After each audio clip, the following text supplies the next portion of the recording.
Hello friends, I'm back with my second story, and the story's name is The Special Dog Sun.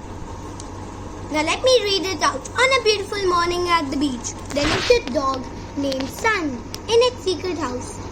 It was a cheerful and pretty Dalmatian. Sun was a special animal. It loved to paint. I love colors red and blue. I love colors yellow and green, sang Sun happily. It had an amazing power of turning its own painting into real. One day Sun painted 2 peacocks and by mistake 1 lion too. Oops, Lord save me, he cried. The lion turned into real and started chasing Sun. Roar! Hungry lion wanted to eat Sun. The 2 peacocks also turned real and started helping Sun. They poked the lion with a very sharp needle. The lion cried, "Ouch!" Sun was puzzled and ran around. It suddenly got an idea.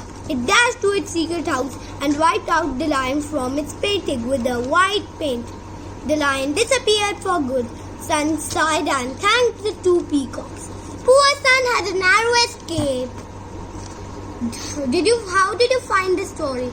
Comment me in my comment box below. I'll be elated to receive your comments. Thank you. Bye.